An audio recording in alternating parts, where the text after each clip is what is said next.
Nous étions à Rome il y a quelques jours pour le voyage d'études du Conseil national et nous en avons profité pour rencontrer les deux ambassadeurs monégasques qui résident sur place, à savoir l'ambassadeur de Monaco en Italie, son Excellence Madame Anne Eastwood, et l'ambassadeur de Monaco près de Saint-Siège, son Excellence Monsieur Philippe Orengo. Malgré le fait qu'ils habitent dans la même ville, ils sont en charge de deux pays différents. Anne Eastwood revient tout d'abord pour nous sur le rôle d'un ambassadeur. Sa première fonction, c'est de représenter l'État accréditaire, de contribuer à renforcer et développer les liens d'amitié et de coopération entre Monaco et l'Italie, de développer les échanges au niveau économique, au niveau culturel, au niveau scientifique, à beaucoup de niveaux.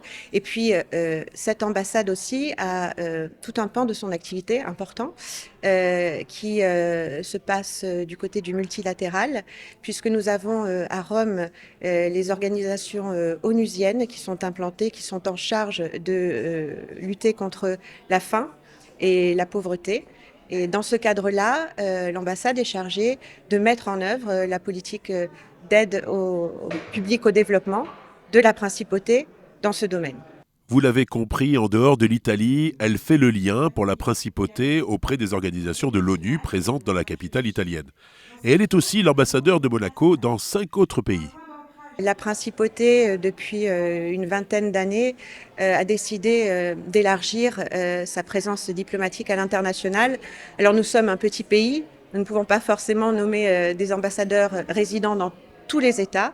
À Rome, par exemple, au-delà de l'Italie, l'ambassadeur de Monaco est également ambassadeur auprès de 5 autres pays, qui sont la Croatie, la Roumanie, et puis des pays un peu plus petits, la Slovénie, Malte et Saint-Marin, qui sont vraiment des micro-États à notre image.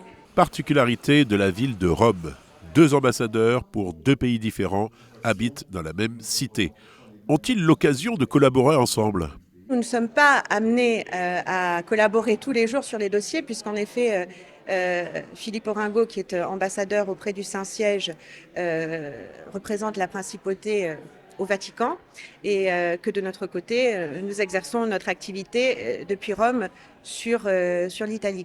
Mais il y a des occasions qui nous permettent de nous voir et d'organiser des événements ensemble.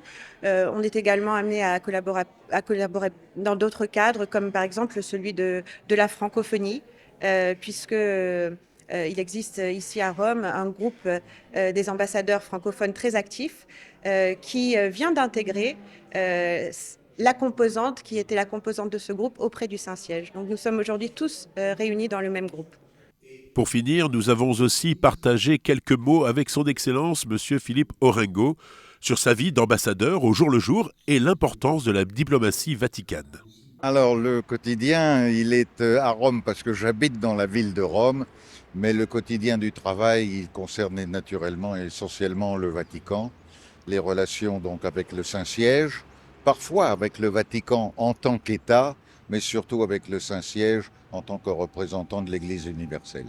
Je crois que ce qui est important, c'est de voir que l'Église, en tant que telle, a un rôle diplomatique à travers le monde, à raison de sa place d'Église universelle, au moins pour ce qui concerne le catholicisme, de mettre en œuvre une des vertus capitales de la théologie, qui est la charité, c'est-à-dire l'amour de l'autre, le respect de l'autre, le sens de l'écoute, et surtout une sincère bienveillance envers autrui.